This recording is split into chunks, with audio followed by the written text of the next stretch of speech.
हरे कृष्णा। श्री ईशोपनिषद मंत्र 1। ईशावास्यामिदं सर्वं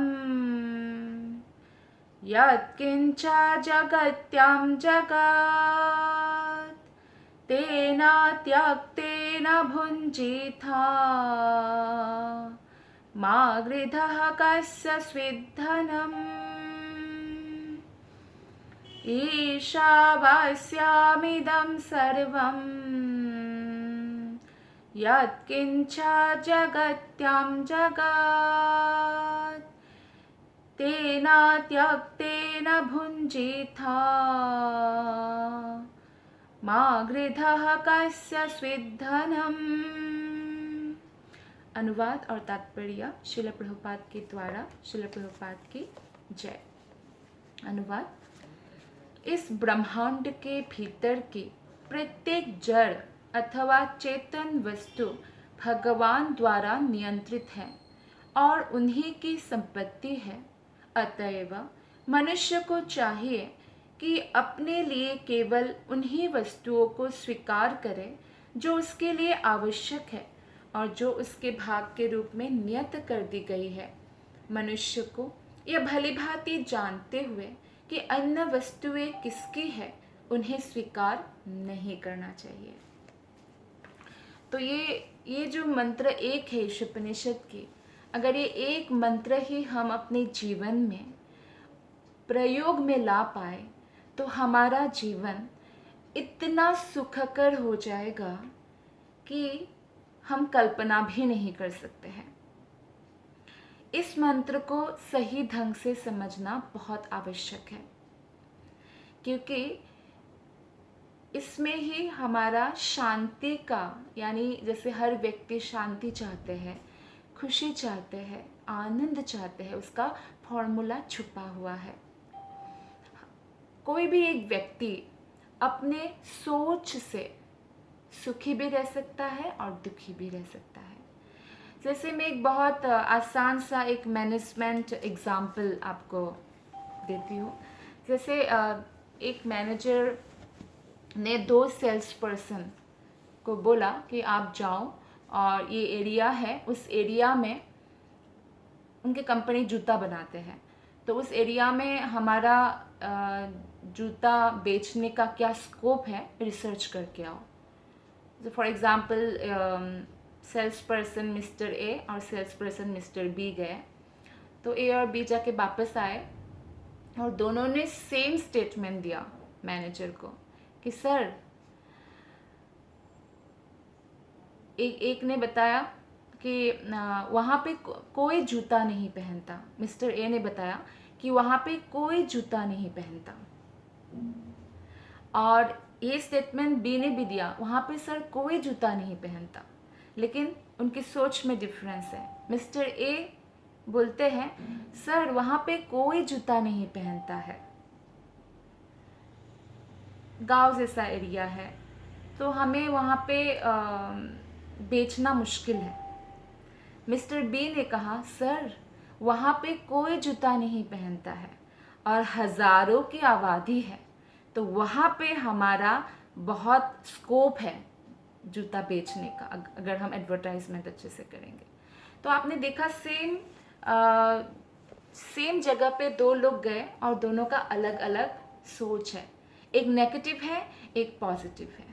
ठीक उसी प्रकार से हमारे जीवन में भी जब हम कृष्ण भावना भावित हो जाते हैं तो हम हर वस्तु को शास्त्रों के एंगल से देखकर उसमें भगवान कृष्ण की कृपा को देख सकते हैं, दर्शन कर सकते हैं।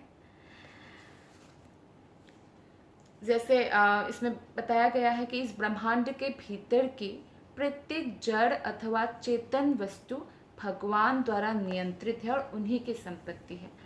तो हमें हमारे अंदर जो स्वामित्व की भावना होती है कि घर मेरा है, ये गाड़ी मेरी है, ये पत्नी मेरी है, ये सब मेरा मेरा मेरा मेरा, ये स्वामित्व की भावना जो है, इसे हमें त्याग देना चाहिए।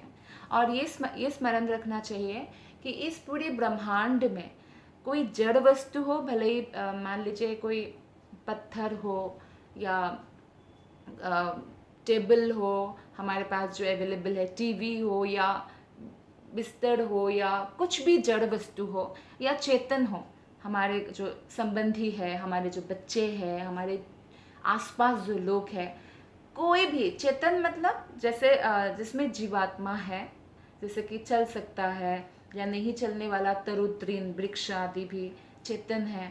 तो कुछ भी हो ब्रह्मांड के भीतर, वो किसकी संपत्ति है? कृष्ण की। किसके द्वारा नियंत्रित है? कृष्ण के द्वारा। लेकिन अगर हम नियंत्रण करने जाते हैं, हम कोई भी परिस्थिति को, कोई भी चीज़ को हम जितना कंट्रोल करने जाते हैं ना, उतना अधिक हमें उसका साइड इफ़ेक्ट भी भुगतना पड़ता है। जैसे फॉर एग्ज़ाम्पल अभी जैसे जंगल वगैरह काट कर बड़े बड़े जो है फैक्ट्रीज़ या ये सब जो एस्टेब्लिश कर रहे हैं, तो इसके कारण से प्रकृति भी उसका विपरीत रिएक्शंस देते हैं।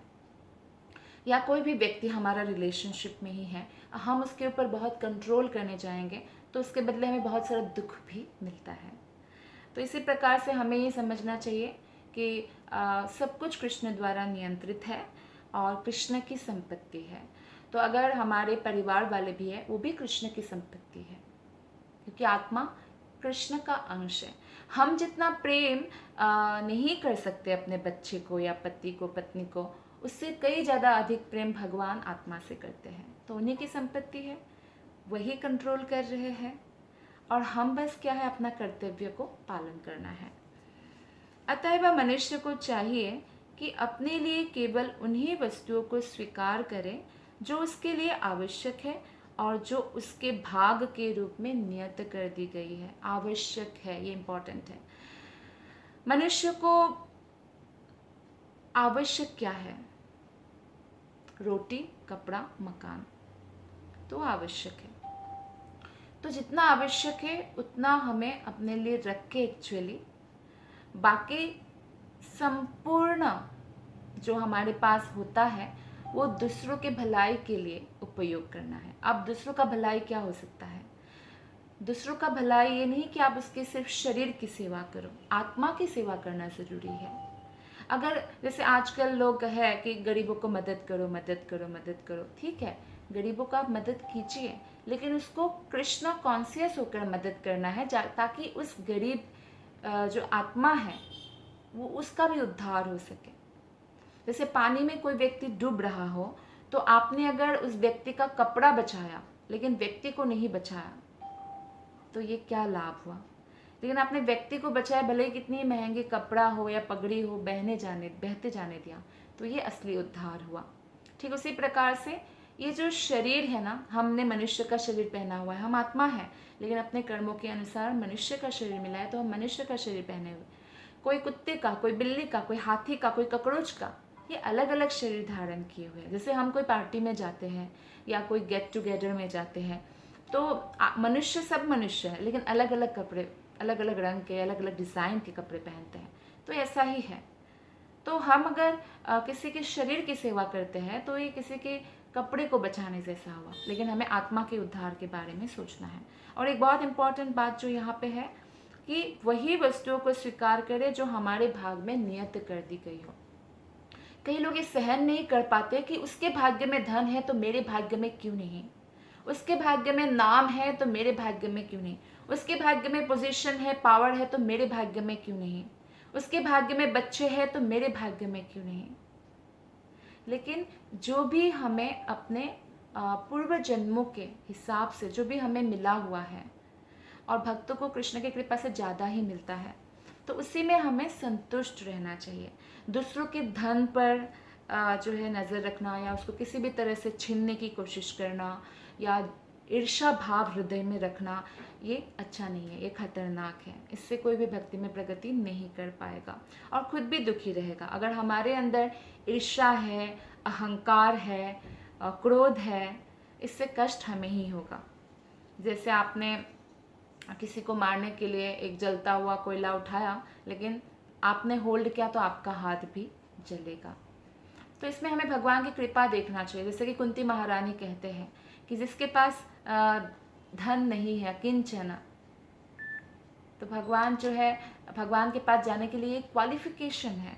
लेकिन जिसके पास धन है वो बाधा है, क्योंकि धन के साथ साथ आपका बहुत सारी चीज़ें आ जाएगी, अहंकार आ जाएगा, लग्जरी आ जाएगी, भगवान के प्रति जो है इस प्रकार श्रद्धा हो सकता है कम हो जाए धन के कारण। तो अगर कोई गरीब है तो उनको सोचना चाहिए कि अच्छा है मेरे पास धन कम है, तो भक्ति में धन बाधा है, और अच्छा है मेरे पास कम है, तो मैं भगवान की जितना भी मेरे पास है उसी से मैं संतुष्ट रह के भगवान की सेवा में अपने आप को नियुक्त करूं। लेकिन इसका अर्थ ये नहीं कि अच्छा जो धनी है फिर वो क्या करे, वो सब कुछ त्याग दे। नहीं, जो धनी है वो भी यही सोचेंगे कृष्ण की कृपा से मेरे पास लक्ष्मी है, बहुत धन है बहुत, तो मैं इसको भगवान की सेवा में लगाऊं और आत्माओं के उद्धार करने के लिए प्रचार प्रसार में लगाऊं, मंदिर निर्माण में लगाऊं। तो इस प्रकार से, और इस प्रकार से जीवन को व्यवस्थित करना चाहिए कि हमारा 24 घंटा कृष्ण कॉन्शियस हो, तो हमारा सारा धन भगवान की सेवा में लग जाएगा।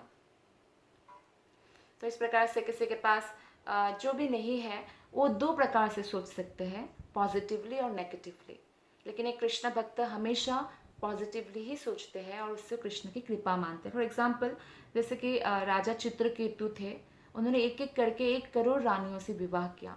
पहले युगों में लोग लाखों वर्ष भी जीते थे, हजारों वर्ष जीते थे, तो संभव है ये। तो 1 करोड़ रानियों से विवाह किया, लेकिन कोई भी पुत्र संतान नहीं हुआ। उसके कारण वो बहुत डिप्रेस्ड रहने लग गए। फिर अंगिरा ऋषि ने आके अगर उनको भी उस कंडीशन में भक्ति के बारे में बताते तो समझ नहीं आता, तो उनको एक प्रकार से एक एक्सपीरियंशियल लर्निंग दिया। उनका पुत्र हुआ और थोड़े उम्र के बाद जो है बाकी रानियां ईर्ष्यावश उनको विष खिला दिया और मर गए। तो उससे राजा का हालत और खराब हुआ। फिर जब नारद मुनि ने उस पुत्र को जीवित कर दिया और उस पुत्र ने जीवात्मा की गति के बारे में उनको अनुभव करवाया, तब जाके जो है वो भक्ति में पूरी तरह से लग गए। तो कहने का तात्पर्य है कि जो वस्तु आपके पास नहीं है वो आप भगवान की कृपा मानकर अपना पूरा समय भगवान की सेवा में लगाइए। और जो वस्तु आपके पास है, फॉर एग्जाम्पल आपके पास संतान है, तो उनको कृष्ण कॉन्शियस बनाकर उनको भी जो है एक अच्छा जीवन दे सकते हैं और दूसरों के उद्धार का कारण बना सकते हैं। तो इस प्रकार हमारे भाग्य में जो नियत कर दी गई है, कोटा, सबका अपना अपना कोटा है। उस किसी को अपने कर्मों के अनुसार, अपने पूर्व जन्मों के कर्मों के अनुसार, किसी के पास धन ज़्यादा है, सुंदर ज़्यादा है, बल ज़्यादा है, पावर पोजीशन है, लेकिन एक भक्त हर एक चीज़ से विरक्त रहते हैं। जैसे कि अम्बरीश राजा, युधिष्ठिर महाराजा, और फिर क्या करते हैं, वो भगवान की सेवा में उपयोग करते हैं। 1% भी उनके अंदर घमंड नहीं होता, बल्कि ये जानते हैं कि ये किसका संपत्ति है। मनुष्य यह भली भांति जानते हुए कि किसकी संपत्ति है, उसे वो स्वीकार नहीं करते कि ये मेरा स्वामित्व उसमें नहीं है। तो इस प्रकार जो एक व्यक्ति है भक्त बनके वो अपने आप ही समाज का भला करते हैं। उससे अच्छा समाज सुधारक या समाज का भला करने वाला कोई व्यक्ति नहीं हो सकता है, क्योंकि दूसरों का धन उनके समान, उनके लिए कंकर पत्थर के समान है। तो इसीलिए वो कभी भी जितना आवश्यक है उससे ज़्यादा ग्रहण नहीं करते। तात्पर्य में श्रील प्रभुपाद जी बताते हैं, वैदिक ज्ञान अमोघ है, अमोघ, अचूक, अव्यर्थ, इंग्लिश में इनफेलिबल, अमोघ है। वैदिक ज्ञान में कोई संशोधन की आवश्यकता नहीं, एकदम परफेक्ट है। क्यों? क्योंकि साक्षात भगवान से प्रारंभ होने वाली गुरु शिष्य की पूर्ण परंपरा से होकर आगे चलता आता है। जो 4 प्रामाणिक परंपरा, एक ब्रह्मा जी से शुरू हुआ है, ब्रह्म मध्वा गौड़ीय वैष्णव संप्रदाय, लक्ष्मी जी से शुरू हुआ है श्री संप्रदाय, कुमार, 4 कुमार से शुरू हुआ है कुमार संप्रदाय, और भगवान रुद्र, शिव से शुरू हुआ है रुद्र संप्रदाय। तो चूंकि वैदिक ज्ञान का पहला शब्द भगवान द्वारा उच्चारित हुआ था, अतः इस ज्ञान का स्रोत दिव्य है। भगवान ने दिया सबसे पहले, जैसे ब्रह्मा जी को दिया तो भगवान ने दिया, तो भगवान द्वारा उच्चारित हुआ है। तो भगवान द्वारा उच्चारित सारे शब्द क्या बोलते हैं? अपौरुषेय। अपौरुषेय का मतलब है कोई भौतिक व्यक्ति द्वारा नहीं कहा गया है, भगवान ने दिया है, इसलिए परफेक्ट है। भौतिक संसार में रहने वाले जीवात्मा में 4 दोष पाए जाते हैं। वो गलती करेंगे, उनका इंद्रिय अपूर्ण है, वो धोखा देंगे ही देंगे, जैसा जितने का है उससे ज़्यादा दिखावा करना धोखा देना है, और वो भ्रमित होंगे, मोहग्रस्त होंगे। इन 4 अपूर्णताओं से युक्त कोई भी मनुष्य पूर्ण ज्ञान प्रदान नहीं कर सकता। इसलिए केवल कृष्ण और कृष्ण से शक्ति प्रदत्त प्रामाणिक प्रतिनिधि हमें पूर्ण ज्ञान प्रदान कर सकते हैं। और वेद ऐसे अपूर्ण प्राणी द्वारा तैयार नहीं किए गए हैं, वेद स्वयं भगवान द्वारा दिया गया है। वैदिक ज्ञान सर्वप्रथम भगवान द्वारा प्रथम सृजित जीवात्मा ब्रह्मा जी को हृदय में प्रदान किया गया, और ब्रह्मा ने इस ज्ञान को आगे अपने पुत्रों को दिया, शिष्यों को दिया, और इस प्रकार ये ज्ञान अनादि काल से हस्तांतरित करते चले आ रहे हैं। और हम भी जो हम प्रामाणिक गुरु से सुनते हैं, उसके अलावा हमें कोई क्रिएटिविटी यूज करके फिल्टर करके शास्त्रों को दूसरों को नहीं बताना, फिर वो प्रामाणिक नहीं होगा, फिर वो सामने वाला व्यक्ति का हृदय परिवर्तन नहीं होगा।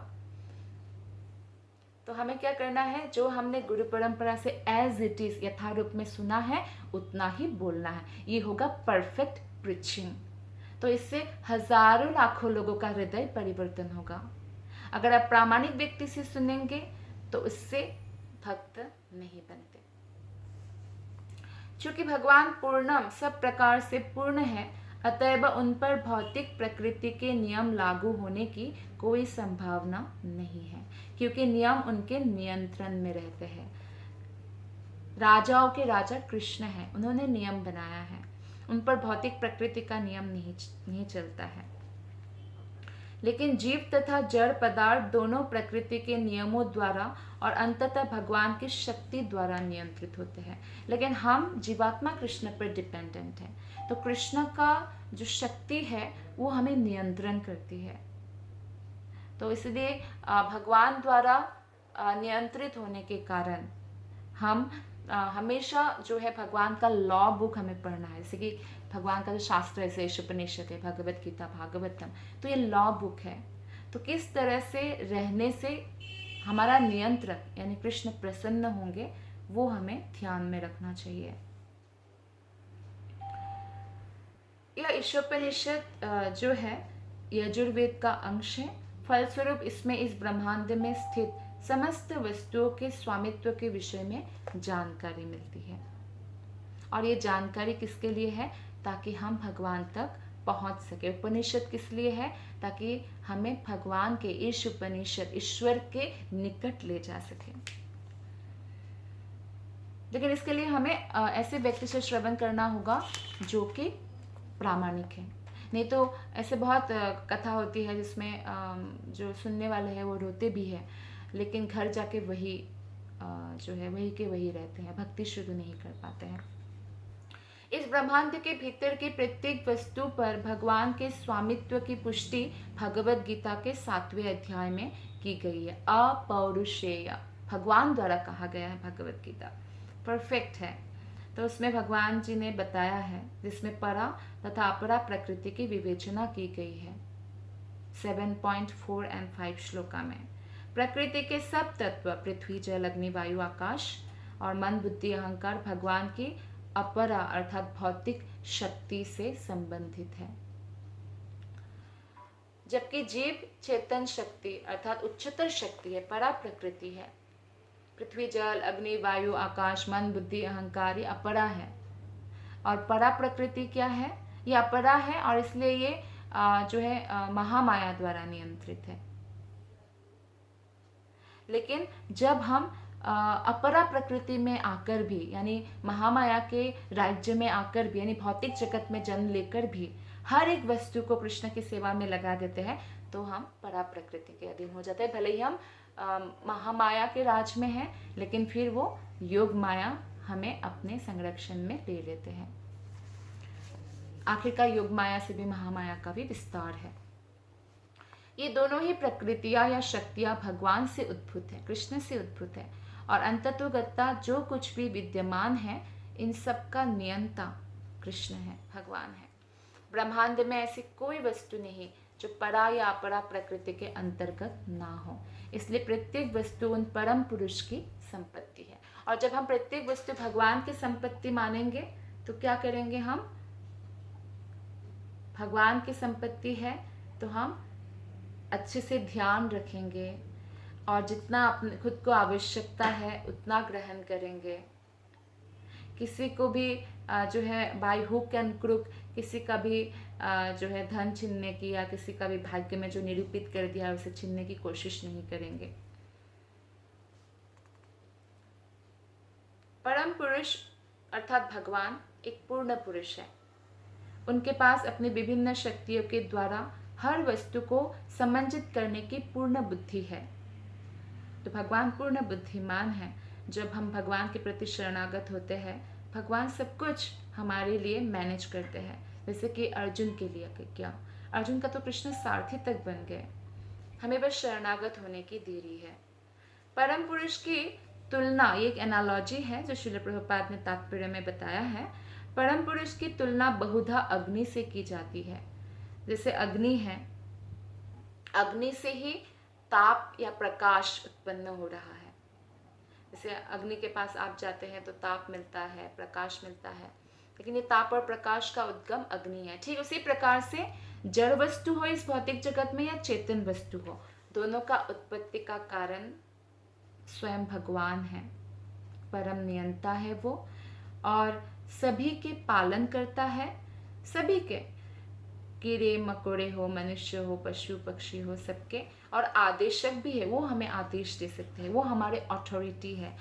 भगवान एक्चुअली सबका रियल बॉस है, सबके बॉस का भी बॉस है। तो इसलिए हमें भगवान को प्रसन्न करने का प्रयत्न करना चाहिए अपने कार्यों के द्वारा। वे सभी शक्तियों के स्वामी हैं, प्रत्येक वस्तु के परम ज्ञाता है। अगर हम किसी भी वस्तु को जानना चाहते हैं तो जब हम भगवान की भक्ति करते हैं तो हम वस्तु को साफ साफ जान पाते हैं और हर एक को लाभ देने वाले हैं। इस संसार में जितने लोगों के पास सामर्थ्य है या कोई शक्ति है या लाभ है, वो सब भगवान से ही मिलता है। वे अचिंत्य ऐश्वर्य, बल, यश, सौंदर्य, ज्ञान तथा वैराग्य से परिपूर्ण है। भगवान मतलब ये 6 प्रकार का जो ऐश्वर्य है इसमें परिपूर्ण है।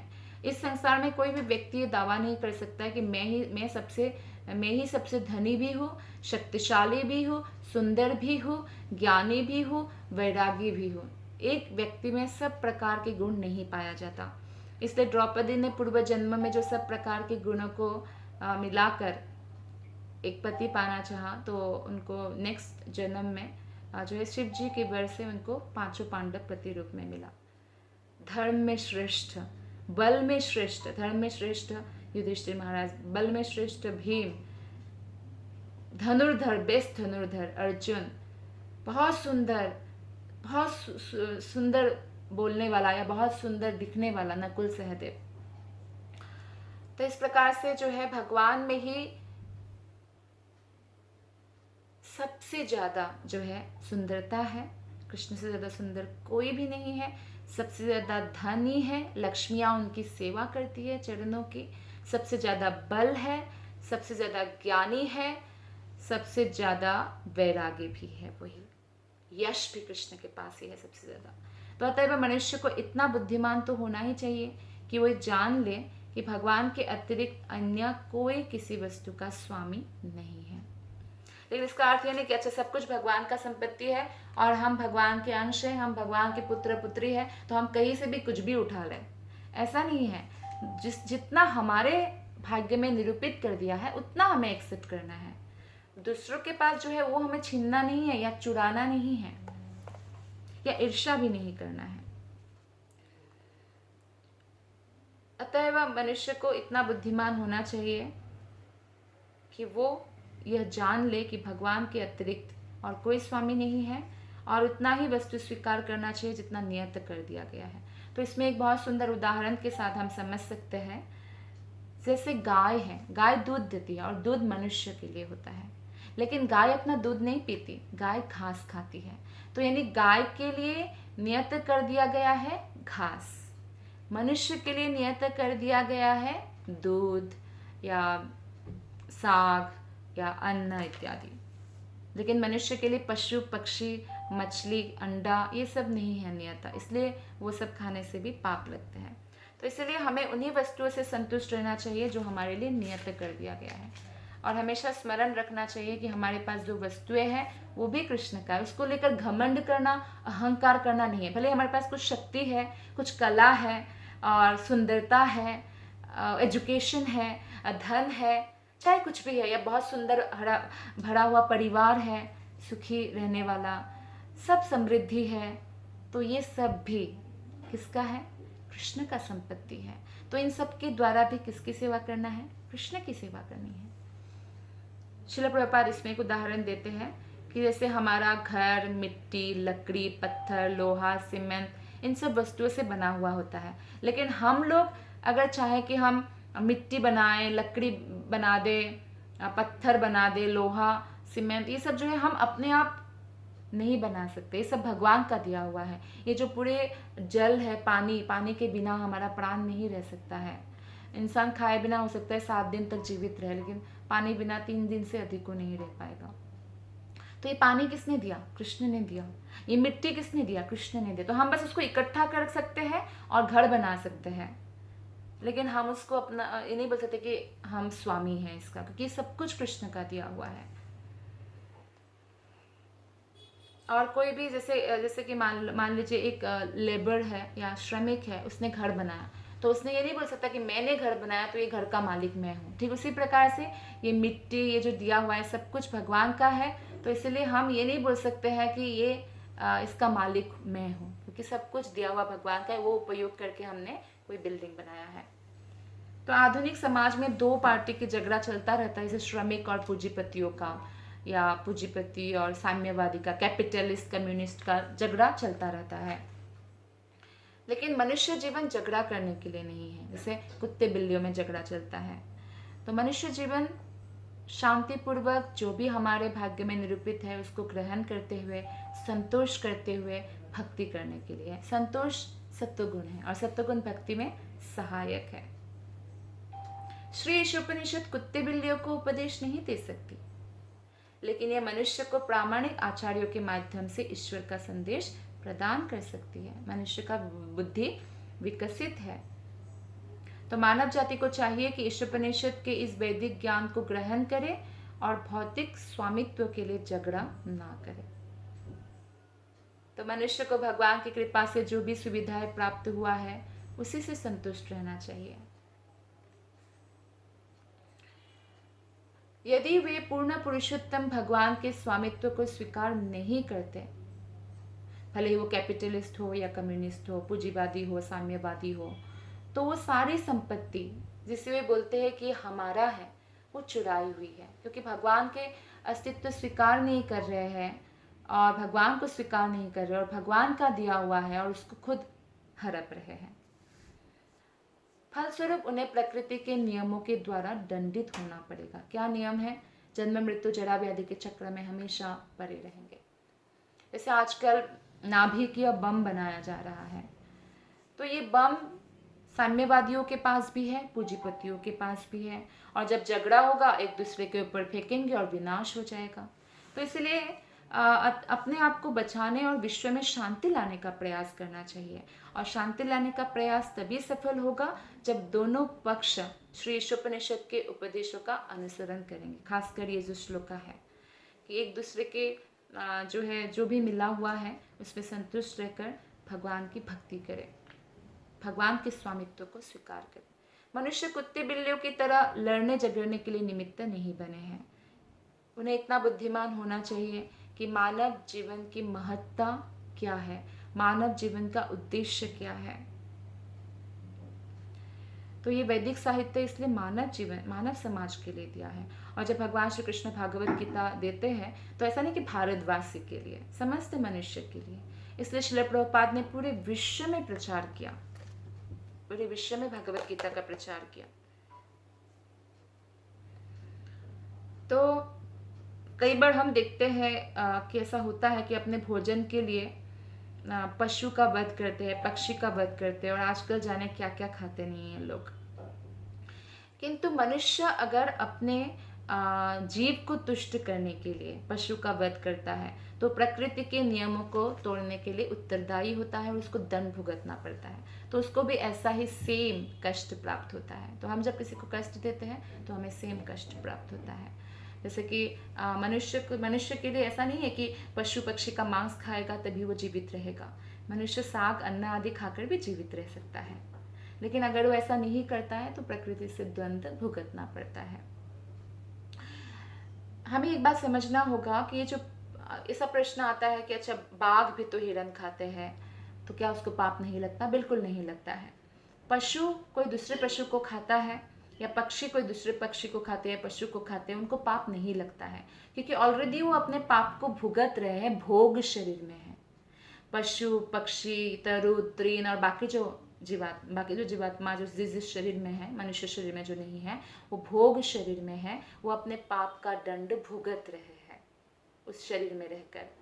और प्रकृति ने जो उनके लिए नियत कर दिया वो वही खा रहे हैं। गाय घास खा रही है, बाघ मांस खा रहे हैं, तो प्रकृति द्वारा नियमित है, तो उसमें उनको कोई भी, बाघ घास खा के जीवित नहीं रह सकता, तो उसमें उनको कोई भी पाप नहीं लगता। बाघ का जो दूध होता है वो इतना एसिड जैसा, आप किसी भी पात्र में लीजिए वो होल कर जाएगा ऐसे एसिड की तरह, लेकिन वही दूध बाघ का जो बच्चे हैं वो पी सकते हैं। हाँ, लेकिन सोने के पात्र में आप लेंगे तो सोना नहीं वो होल कर सकता। तो इस प्रकार से हम देखते हैं कि नियत जिसके लिए जो कर दिया है वो खाकर प्रकृति के नियम को पालन कर रहे हैं। लेकिन एक मनुष्य ही है, मनुष्य के लिए नियत कर दिया गया है पत्रम पुष्पम फलम तोयम, तो कृष्ण कहते हैं ये सब मुझे भोग लगाओ, मैं ग्रहण करूंगा। लेकिन व्यक्ति जो है अपने जीव की तुष्टि के लिए क्या करते हैं? पशु पक्षी का वध करते हैं, और वध का जो है पाप उसको लगता है, भले ही वो सिर्फ खा रहे हैं होटल में बैठकर, लेकिन जैसे एक मर्डर में जो जो इन्वॉल्व है सबको पनिशमेंट मिलता है, वैसे पनिशमेंट मिलता है। तो इसलिए जीव के लिए हमें पशु मांस नहीं खाना चाहिए, पशु मांस, मछली, अंडा आदि नहीं खाना चाहिए। तो कई लोग बोलेंगे कि अच्छा अंडा क्यों नहीं खा सकते हैं? अंडा में 2 प्रकार का भाग होता है, फर्टिलाइज्ड, अनफर्टिलाइज्ड। फर्टिलाइज्ड से तो निकलता है बच्चा, तो उसमें तो आत्मा होता ही है, इसलिए वृद्धि होता है, आत्मा के बिना बढ़ नहीं सकता। और अनफर्टिलाइज्ड अंडा गंदगी है, जैसे एक फीमेल का मंथली जो भी वो होता है तो वो गंदगी निकलता है अंडे के रूप में फीमेल मुर्गी का, तो इसीलिए ग्रहण नहीं करना चाहिए ऐसा कुछ भी चीज़ से जिससे आपका आध्यात्मिक प्रगति रुक जाए। तो कई बार लोग ये बोल सकते हैं कि अच्छा हम तो शाकाहारी हैं, तो शाकाहारी होने का भी गर्व नहीं होना चाहिए, क्योंकि ये जो शाक है, वनस्पति है, उसमें भी जीवन होता है। कई लोग ये प्रश्न करते हैं अच्छा मांसाहारी जो है उसको पाप लगता है लेकिन शाकाहारी को क्यों नहीं लगता? क्योंकि अब तो ये प्रूफ हो गया है कि शाक में भी जीव होता है, अन्न में भी जीवात्मा होता है। हाँ बिल्कुल, लेकिन भगवान ने हमारे लिए ये नियत कर दिया है, जीवा जीवस्य जीवनम, जीव ही जीव का जीवन है। लेकिन पाप तो लगेगा ना, पाप तो लगेगा भले ही शाकाहारी हो, क्योंकि किसी आत्मा का निधन हुआ हमारे खाने की वजह से, लेकिन वो हमारे लिए नियत कर दिया गया है। तो उसके लिए हमें क्या करना होगा? भगवान को भोग लगाकर प्रसाद खाना होगा, तब हमें पाप नहीं लगेगा। लेकिन अगर हम अपनी इंद्रिय तृप्ति के लिए भोजन पकाएं तो हमें पाप लगेगा। लेकिन अगर हम भगवान के लिए भोग बनाएं, और सब भोजन हमें कृष्ण को भोग लगाना चाहिए, सात्विक प्रकार से बनाना चाहिए और भोग लगाना चाहिए, और तब ग्रहण करना चाहिए, तब पाप नहीं लगेगा। लेकिन हम भगवान को भोग लगाए बिना अगर खाते हैं तो हम पाप खाते हैं। भगवत गीता में भगवान ने साफ साफ कहते हैं। तो भगवान कहते हैं 9.23 में कि शुद्ध भक्त के हाथों से शाकाहारी भोजन भगवान ग्रहण करते हैं। तो इसलिए हर व्यक्ति को कट्टर शाकाहारी बनना चाहिए और सारा का सारा भोजन भगवान को प्रदान करना चाहिए। और यदि मनुष्य वैदिक ग्रंथों के उपदेशों की उपेक्षा करता है तो उसका जीवन अत्यंत संकटपूर्ण हो जाता है। इसलिए हमें वैदिक जो भी हमें भगवान ने नियत कर दिया है, वेदों में उल्लेख है, उसी के हिसाब से हमें अपना जीवन जीना चाहिए। केवल वही लोग जो इस तरह से कार्य करते हैं मनुष्य जीवन के कर्तव्य का भली भांति पालन कर सकते हैं। जो लोग भगवान को अपना भोजन अर्पित नहीं करते, भगवत गीता में तृतीय अध्याय 13 श्लोक में भगवान कहते हैं कि जो भगवान को भोग लगाए बिना खाते वो क्या खाते हैं, पाप खाते हैं और विभिन्न प्रकार के दुख भोगते हैं। कई बार लोग बोलते हैं हमने क्या पाप किया, हमारे साथ ऐसा क्यों हुआ। तो एक तो पूर्व जन्म का भी होता है, लेकिन अभी भी हम पाप खाते हैं अगर हम भगवान को भोग लगाए बिना खाते हैं। तो भगवान के स्वामित्व की अवमानना करके प्रकृति के नियमों का जानबूझकर उल्लंघन नहीं करना चाहिए, ये पाप का जड़ है। और जब हम जैसे अगर हम रूल्स तोड़ते हैं, हमारा जो लॉ है देश का, तो हमें दंड भुगतना पड़ता है। तो भगवान का लॉ बुक है शास्त्र, और जब उसे पालन नहीं करते हैं तो हमें दंड भुगतना पड़ता है। इसके विपरीत जो मनुष्य सौम्य है, जितना मिल गया उसमें संतुष्ट है और भगवान की भक्ति में लगा हुआ है और प्रकृति के नियमों को जानता है, राग और द्वेष से प्रभावित नहीं होता है, उसे अवश्य ही भगवान अपनाते हैं और वो इस तरह भगवत धाम अर्थात शाश्वत धाम वापस जाने का अधिकारी हो जाता है। अब हम मंत्र 2 पढ़ने जा रहे हैं। कुर्वन्नेवेह कर्माणि जिजीविषेच्छतं समः एवं त्वयि नान्यथेतो अस्ति न कर्म लिप्यते नरे। अनुवाद और तात्पर्य श्रील प्रभुपाद के द्वारा। श्रील प्रभुपाद की जय। अनुवाद: यदि मनुष्य इस प्रकार निरंतर कार्य करता रहे, किस प्रकार, जो पहले मंत्र में बताया है उस प्रकार, तो वो सैकड़ों वर्षों तक जीने की आकांक्षा कर सकता है, क्योंकि इस प्रकार का कार्य उसे कर्म के नियम से नहीं बांधेगा। मनुष्य के लिए इसके अतिरिक्त कोई दूसरा मार्ग नहीं है। कितना सुंदर मंत्र है। इसमें बताया गया है कि मनुष्य अगर पहला मंत्र में जो शिक्षा प्रदान किया है उसके हिसाब से कार्य करे, अर्थात सब कुछ भगवान का है, भगवान ही सब वस्तु का स्वामी है, तो हमें जितना मिला है उतने में संतुष्ट रहकर भगवान की भक्ति में लगे रहना चाहिए। जो भी ग्रहण करे भगवान को पहले अर्पित करना चाहिए और भगवान का कृपा रूपी प्रसाद ही ग्रहण करना चाहिए। तो ऐसा व्यक्ति 100 साल, सैकड़ों 100 साल तक भी जीने की इच्छा कर सकता है, क्योंकि वो भले ही कितने ही साल जिए, वो कभी भी जो है कर्म के नियमों में नहीं बंधेगा। भौतिक जगत में उसको दोबारा जन्म नहीं लेना पड़ेगा, क्योंकि मनुष्य कर्म शरीर में है। इसलिए कर्म शरीर में आप जो कर्म करो वो आपका रिटर्न में हो जाएगा भविष्य के लिए, फ्यूचर के लिए। जैसे पूर्व जन्म में जो हमने किया वो हमारा अभी भाग्य है। लक बोल रहे हैं ना लोग, लकी है। क्यों लकी है? ऐसा नहीं कि लकी ऐसे अपने आप आसमान से टपक पड़ा। लक आता है पूर्व जन्मों के कर्म से। तो अभी हम जो कर रहे हैं वो हमारा भविष्य का जन्म बनाएगा। तो इसलिए हमें बहुत सावधानी से मनुष्य जीवन में भक्ति करना चाहिए, और इस तरह हम 100 वर्ष के 1000 वर्ष भी जिए तो अच्छा है। ऐसे जीवन से लोगों का कल्याण होता है, अनेक आत्माओं का उद्धार होगा, हमारा उद्धार होगा, हमें कर्म नहीं बांध पाएगा। और ये भी बताया गया इस मंत्र में कि इसके अतिरिक्त एक्चुअली मनुष्य के पास और कोई दूसरा मार्ग नहीं है। भगवान की भक्ति से ही वो भगवत धाम प्राप्त कर सकते हैं, पूर्ण आनंद का जीवन प्राप्त कर सकते, अन्यथा नहीं। तात्पर्य में श्रील प्रभुपाद बोलते कोई भी मरना नहीं चाहता, एक्चुअली नहीं चाहता। कई लोग आपको ऐसे बोलते हुए सुनेंगे, जो भगवत भक्त हैं उनकी बात और है, क्योंकि वो सचमुच जो है भक्ति में जब प्रगति करते हैं तो तब उनको मृत्यु का भय नहीं होता है। धीरे धीरे वो मृत्यु के भय से ऊपर उठ जाते हैं। तो वो भी लेकिन उन लोगों के लिए जो भक्ति में बहुत उच्च लेवल पर स्थित है। लेकिन अदरवाइज हर एक व्यक्ति को मरने का डर होता है। ऐसे बोलेंगे कि अरे मरना तो है ही एक दिन, कोई बात नहीं, लेकिन अगर आप सचमुच उनको देखेंगे कि मृत्यु के समय बहुत भयभीत हो जाते हैं। कोई भी मरना नहीं चाहता। प्रत्येक व्यक्ति जब तक खींच सकता है जीना चाहता है, जीना चाहता है। वो यह प्रवृत्ति केवल वैश्विक रूप से नहीं अपितु सामूहिक रूप से जाति, समाज, राष्ट्र में भी ये देखी जाती है। खींचते रहते हैं, खींचते रहते हैं। समस्त जीवों में विकट जीवन संघर्ष चल रहा है और वेदों का कहना है ये बिल्कुल स्वाभाविक है। अर्जुन ने युद्ध किया था कुरुक्षेत्र में, तो हमारा भी एक युद्ध है, जीवन संघर्ष। हर एक व्यक्ति जीवन संघर्ष कर रहे हैं। तो इसलिए हमें इसमें भगवान का कहा हुआ जो अपौरुषेय ज्ञान है शास्त्र में, उसके सहारे जीना चाहिए। जीवात्मा जो है, आत्मा स्वभावतः शाश्वत है। आत्मा का कोई मृत्यु नहीं है। अगर कोई व्यक्ति जैसे कि उन्नत प्रकार के जो भक्त होते हैं वो आत्मा के लेवल में स्थित होते हैं, इसलिए वो मृत्यु के भय से मुक्त हो सकते हैं। नहीं तो सबसे बड़ा भय जो है ना, मृत्यु का भय ही होता है।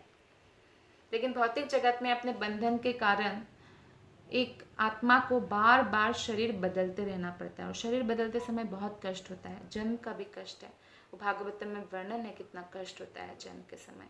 किस प्रकार बच्चा जो है उल्टा माँ के पेट में लटका हुआ होता है, अंधेरा, उनको कीड़ा काटते हैं तो बार बार बेहोश हो जाता है, बहुत पेन होता है। माता कुछ थोड़ा स्पाइसी खाते हैं, ज़्यादा कुछ खट्टा खा लेते हैं, लाउड म्यूजिक सुनने से बच्चा बहरा भी हो सकता है, उसको तकलीफ होता है।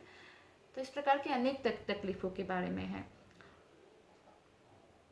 तो जन्म कष्ट है, बुढ़ापा कष्ट है, हमें पता है, बीमारी कष्ट है, मृत्यु भी बहुत कष्टमय है, जैसे हजारों वृश्चिक काट रहे हैं। तो ये प्रक्रिया आत्मा का देहांतरण अथवा कर्म बंधन कहलाती है। तो जीव का जो नियत कर्तव्य है, वो नियत कर्तव्य उसको पालन करते हुए भक्ति करना चाहिए। एक्चुअली जीव के लिए नियत 2 कर्तव्य है, क्योंकि उसने शरीर धारण किया भौतिक जगत में, तो शरीर का कुछ कर्तव्य है, पेट पालने के लिए उसको कुछ ना कुछ कमाना पड़ेगा, जीविका अर्जन करना पड़ेगा, या परिवार है तो उनकी भरण पोषण करना पड़ेगा।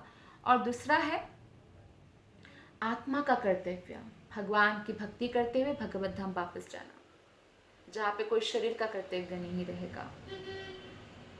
तो आत्मा का कर्तव्य होता है, वो प्राइमरी कर्तव्य होता है मनुष्य जीवन में, और शरीर का कर्तव्य है वो सेकेंडरी। तो इसीलिए प्राइमरी कर्तव्य पर ज़्यादा ध्यान देना है, और सेकेंडरी कर्तव्य पर अपने कर्तव्य का पालन करना है, जितना नियत हुआ है उतना ग्रहण करना है। कई लोग 2-2 नौकरी पकड़ लेते हैं, 18-18 घंटा काम करते हैं, तो उसमें वो भक्ति करने के लिए कहाँ समय निकाल पाएंगे। वो किस लिए इतना काम करते हैं? थोड़ा लग्जरी के लिए। लेकिन अगर जितना मिला उतने में संतुष्ट रहे, कि 2-3 वक्त पर खाना मिल रहा है, थोड़ा बहुत कपड़ा मिल रहा है, रहने को एक छत मिल रहा है, और बाकी भक्ति करे। तो इस प्रकार से हर एक फील्ड में इस प्रकार से व्यक्ति को जो नियत कर दिया गया है उसमें संतुष्ट रहना चाहिए। तब वो नियत कर्तव्य को पालन करके जब वो भक्ति करते रहेंगे, तब वो जन्म मृत्यु के बंधन में नहीं बंधेगा। अन्य योनियों में भी जन्म मृत्यु का चक्र चलता रहता है, लेकिन जब मनुष्य योनि प्राप्त होता है तो हमें इस बंधन से मुक्त होने का एक चांस दिया जाता है, अवसर दिया जाता है। जैसे अजामिल का कथा आता है, तो अजामिल बहुत अच्छे ब्राह्मण थे, लेकिन फिर वो एक वेश्या से आकृष्ट हो जाते हैं, और फिर वो अपने उस वेश्या को घर लेके आते हैं और अपने घर वालों को बाहर निकाल देते हैं, तो बड़ा पाप करते हैं। लेकिन मृत्यु के समय जब वो यमदूतों को देखते हैं, और अनजाने में ही वो अपने छोटा पुत्र का नाम नारायण रखा था, तो नारायण नारायण बुलाते हैं, तो विष्णुदूत उपस्थित होते हैं। विष्णुदूत यमदूत को पराजित करके भगा देते हैं, और जैसे ही विष्णुदूत से कुछ बात करना चाहते हैं अजामिल, तो विष्णुदूत भी अदृश्य हो जाते हैं। उनको सेकंड चांस मिलता है। फिर अजामिल ने बाकी पूरा समय जीवन का हरिद्वार में हरि भजन करते हुए जो है बाद में भगवत धाम जाते हैं। तो ये सेकंड चांस। तो इस प्रकार हमें ये मनुष्य जीवन जो मिला है, हमें ऐसे सोचना चाहिए कि 84 लाख योनियों में भटक कर अब मनुष्य जीवन मिला है, अब ये अवसर मिला है, अब इस अवसर को नहीं खोना है। जैसे एक बड़ा सा अंधकार कुआं है, बहुत बड़ा, मान लीजिए एक बड़ा सा शहर के जितना बड़ा अंधेरा है, और उसमें एक ही दरवाज़ा है, आपको बता दिया है कि उसी दरवाजे से आपको बाहर निकलना है।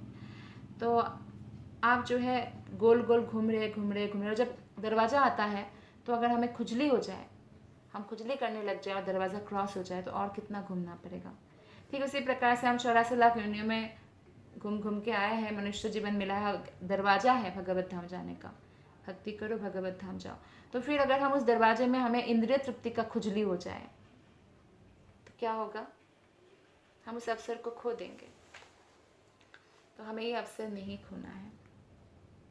भगवत गीता में कर्म, अकर्म और विकर्म के बारे में बताया है। कर्म वो है जो शास्त्रों के अनुसार है, शास्त्रों के अनुसार कार्य करते हैं, लेकिन उसमें इंद्रिय तृप्ति भी है।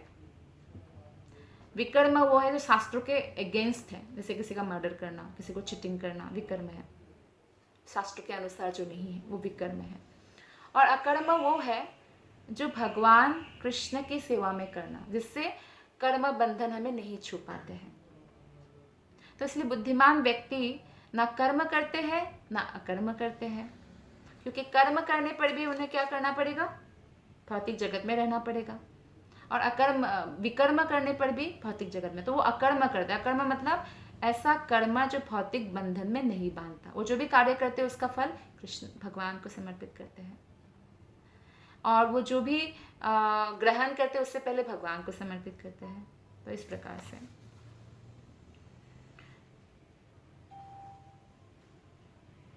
इन 3 प्रकार के कर्मों में से बुद्धिमान मनुष्य कौन सा चुनते हैं? अकर्म, यानी भगवान की भक्ति में सेवा करते हुए, भगवान के प्रति समर्पित होकर, तो फिर उनको नहीं बनता।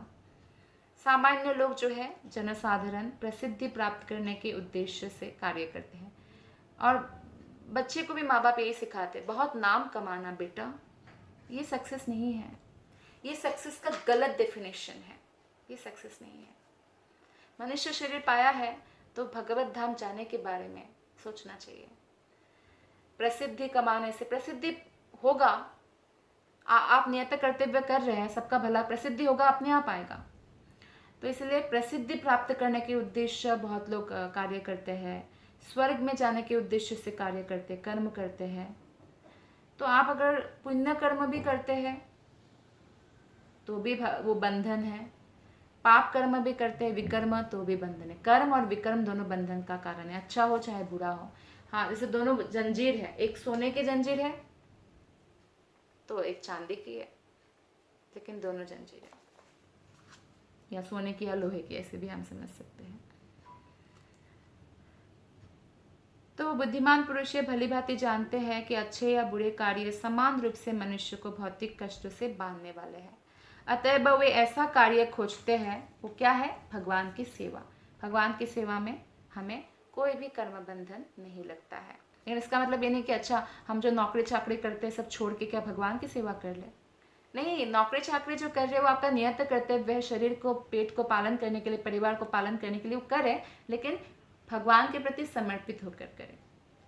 श्री ईशोपनिषद के उपदेशों की भगवत गीता में विशद व्याख्या किया गया है। भगवान ने बहुत सुंदर तरीके से बताया है। तो अतएव भगवत गीता को कभी कभी गीतोपनिषद या सभी उपनिषदों का नवनीत कहा गया है। गीता, गीता उपनिषद कृष्ण ने गाया है, जो अपौरुषेय, परफेक्ट साइंस, तो उसको सारे उपनिषदों का जो है सारांश भगवान ने दिया है। तो इसलिए उपनिषदों का नवनीत, मक्खन कहा गया है।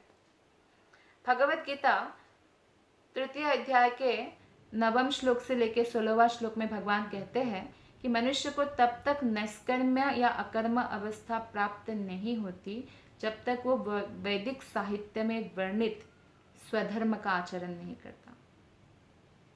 तो हमें शास्त्र को प्रामाणिक गुरु के आश्रय में सीखना होगा, तब हमें समझ में आएगा कि एक्चुअली नैष्कर्म्य क्या है, जिससे हम कर्म बंधन में ना बंधे।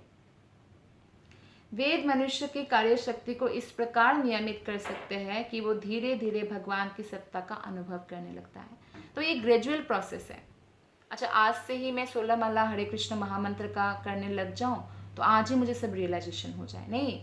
हरे कृष्ण कृष्ण कृष्ण हरे हरे, हरे राम राम राम हरे हरे, हम ऐसे जब करते रहेंगे तो ये ग्रेजुअल प्रोसेस है। धीरे धीरे हमें भगवान की सत्ता का अनुभव होगा, हम आत्मा है वो रियलाइजेशन होगा, भगवान कृष्ण का अनुभव होगा। तो जब वो परमेश्वर वासुदेव अथवा कृष्ण की सत्ता का अनुभव कर लेता है तो ये समझना चाहिए कि उसने सकारात्मक ज्ञान की अवस्था प्राप्त कर ली है। तो इस शुद्ध अवस्था में प्रकृति के गुण सतो, रजो तथा तमोगुण कार्य नहीं कर पाते और उसमें नैष्कर्म्य के आधार पर कर्म करने की क्षमता आ जाती है। तो ग्रेजुअल प्रोसेस है। अब ऐसा नहीं सोचना चाहिए अच्छा हम इतने साल से भक्ति कर रहे तो हमें कुछ मिला नहीं, बहुत कुछ मिला। जैसे आप फ्लाइट में जब जाते हैं, जब फ्लाइट इक्वल में उड़ता रहता है तो आपको पता चलता है? नहीं पता चलता। आपको ऐसा लगता है कि आराम से आप बैठे हैं, लेकिन जब चढ़ते हैं तो पता चलता है, उतरते तो पता चलता है। तो ठीक उसी प्रकार से क्योंकि अभी आप भक्ति पद को प्राप्त कर चुके हैं तो आप फ्लाइट में जा रहे हैं, उसमें आप आगे बढ़ रहे हैं, लेकिन भले ही आपको पता ना चले। तो कभी भी भक्ति का मार्ग हमें नहीं छोड़ना चाहिए। क्योंकि भक्ति का मार्ग से ही हम कर्म बंधन से मुक्त हो सकते हैं और ग्रेजुअली सब कुछ हमें अनुभव हो जाता है। लगे रहना ये एक बहुत बड़ा क्वालिफिकेशन है। उत्साहात निश्चयात धैर्यात, उत्साहपूर्वक, निश्चयपूर्वक और धैर्यपूर्वक। वास्तव में किसी को भी भगवान की भक्ति से अधिक कुछ नहीं करना होता, परंतु जीवन के निम्न स्तर पर मनुष्य भक्ति के कार्यकलाप तुरंत नहीं अपना सकता। उनको सकाम कर्मा पूरी तरह वो नहीं रोक सकते। हमेशा रिजल्ट की आकांक्षा रहती है, मेरा रिजल्ट क्या होगा, मुझे ये क्यों नहीं मिला, मुझे वो क्यों नहीं मिला, मुझे इसे प्राप्त करने के लिए कुछ प्रयास करना है, रिजल्ट के बारे में चिंतित रहते हैं। तो बद्धजीव इंद्रिय तृप्ति के लिए, अपने स्वार्थ के लिए, चाहे वो तात्कालिक हो या व्यापक, कर्म करने का आदी होता है। तो मनुष्य हमेशा इंद्रिय तृप्ति के लिए कर्म करने का प्रयत्न करता है।